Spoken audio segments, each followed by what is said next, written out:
Good morning, good afternoon, good evening, wherever you may be. This is Concerned Christians Outreach once again. I wish all my listeners Merry Christmas in advance. As I said in my last message, this is the season for weddings. You have wedding ceremonies here and there. God says that it is necessary that new couples or new to-be couples should be advised and warned as to what they should do so that their relationship will not be a cause for them to miss going with Jesus to his everlasting kingdom. Yes. You remember, I mentioned that God says Jesus Christ is coming the second time. He wants you to be with him. He wants me to be with him as well. Because after Jesus Christ must have taken his anointed people to his everlasting kingdom, there will be great tribulations in the world. There will be too much sufferings. But God is our loving Father. He does not want us to suffer. That is why he's sending many people to us, so that you can go with Jesus to his everlasting kingdom. For some time, we have been talking about money as an issue that can spoil or that can destroy your marriage. And when it destroys your marriage, it may probably prevent you from being with Jesus Christ in his everlasting kingdom. Now today, we want to tell our young couples that before they get married, before they tie the knots, they should have serious discussion about how they will manage their finances. And this we refer to as financial management in the home.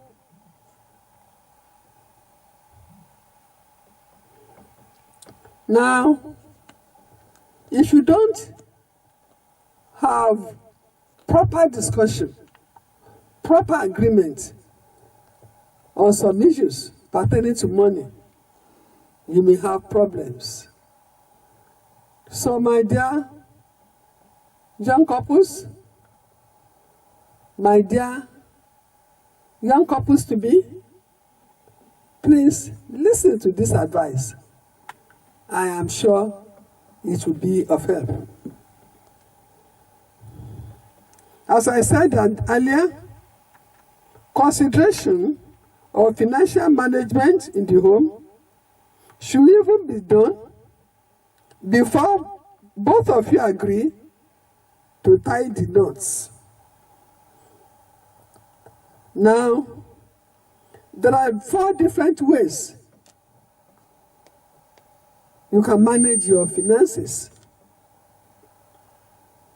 1, we have what we call separate accounts.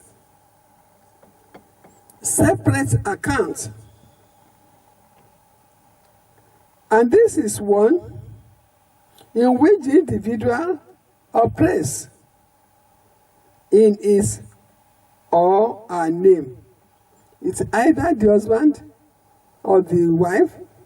Either of them can open an individual account, and that account will be opened in that person's name. And the person who opens the account will be the sole signatory to the account. And you may ask yourself, why do I have to keep a separate account? Yes.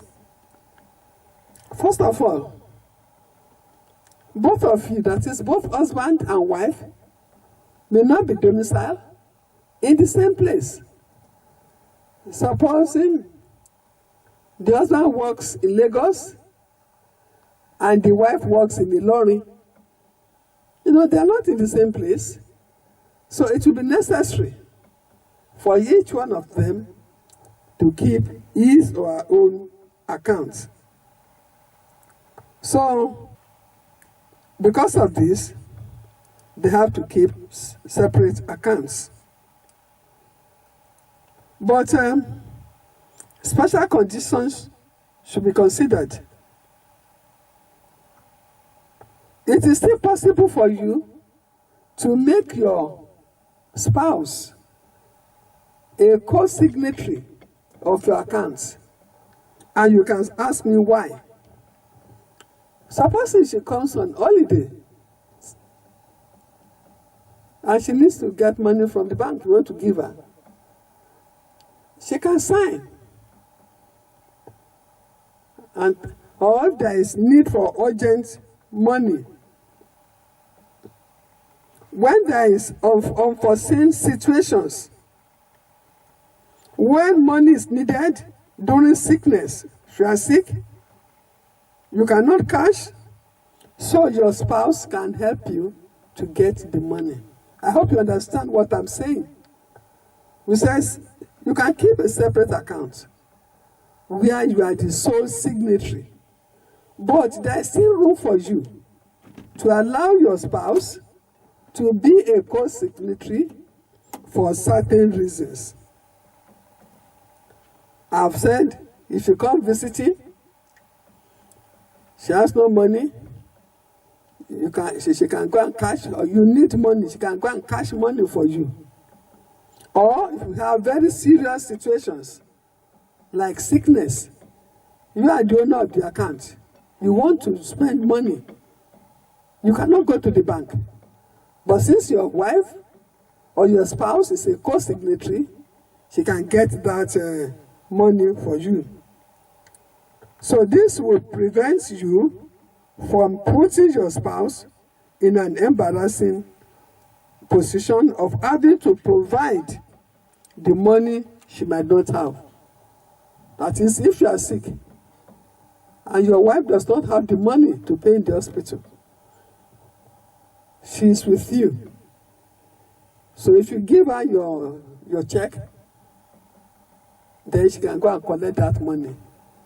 She will not have to go about being forced to start looking for people who will lend her money. So you can see an advantage. So understand what we are saying about separate account. You are the individual owner of the account. You are the sole signatory of accounts. But it is possible for you to allow your spouse to be a co-signatory in case of emergency needs.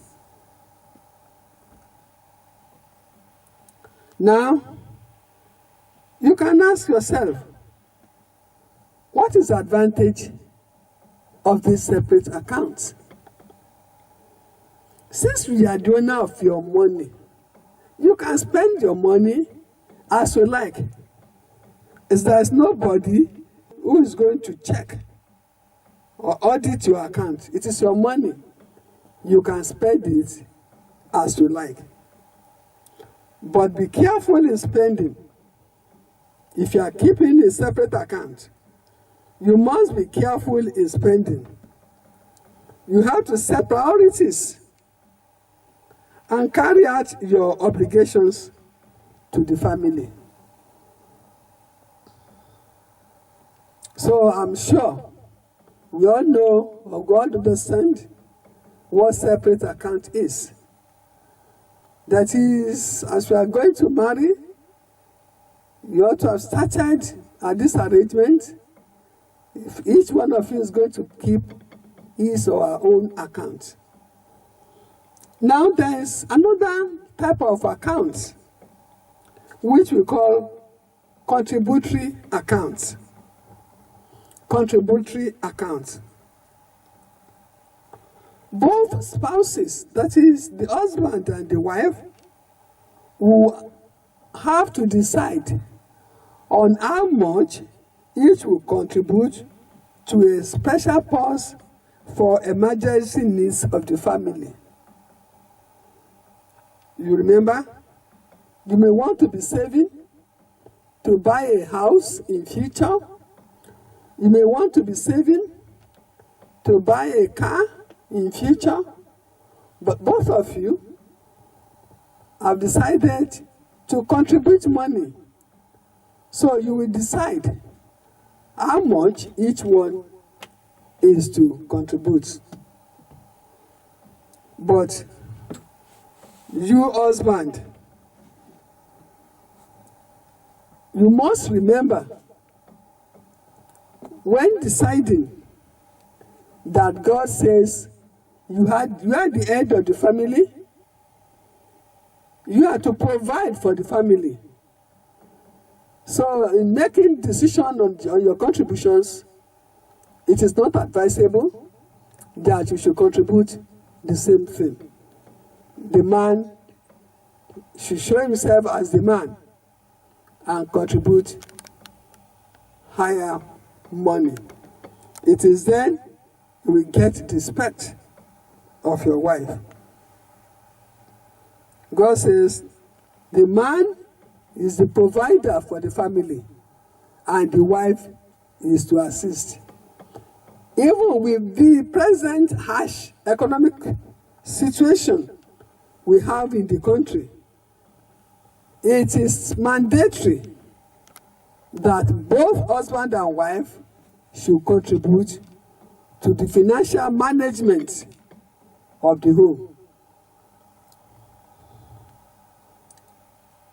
Then another account is one which involves sharing the family financial commitments.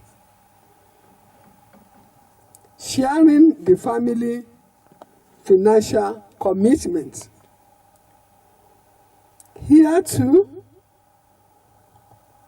God's mandate should be followed. As I've said earlier, the man, the husband, the head of the family, you see how I qualified you? The man, the husband, the head of the family should be ready to take the larger share. And the husband is the provider for the family. What you will do here is to think, how are we going to pay for rent? Are you all right? You pay for the school fees of the children. I will be responsible for their needs. You pay for the rent. I will pay for the food.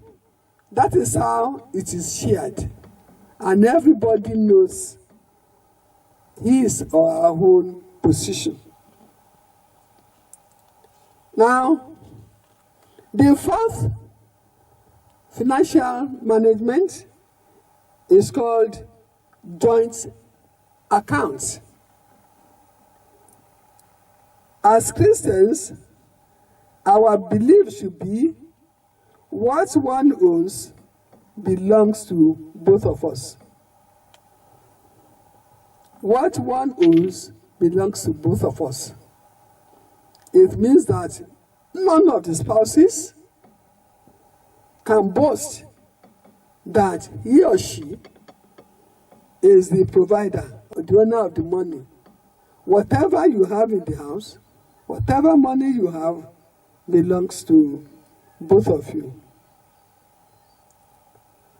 And this is in consonance with the biblical view of marriage and with spirit of wedding vows, which says, do you remember the wedding vow you are going to make, or the one you have made? All my worldly goods I endow to you. Do you remember that you made that vow? So, when you do joint accounts, and nobody can claim ownership of anything in the house because everything belongs to both of you, then you are acting in consonance with the vows you made during your marriage. Remember again the vow. All my worldly goods I endow to you. Now we should ask ourselves this question. Does this really happen? Do we really act as above? Are we ready to give away what we thought we labored assiduously for?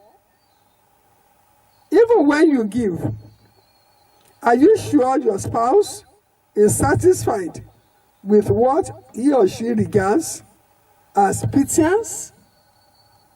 Perhaps what you give her, she sees it, what you contribute, she sees as pittance. Let us see what you can do to overcome these problems. So, my dear listeners, during the next episode, we shall look at what we can do to overcome these problems of joint accounts. So,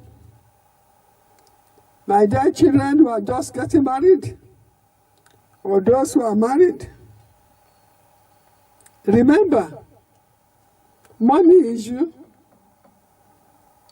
is a serious matter in homes, which often lead to divorce in many cases. And therefore, it is necessary for you to ask for God's knowledge as to how you will manage your finances so that your relationship will be intact and you will not miss going with Jesus Christ to his everlasting kingdom.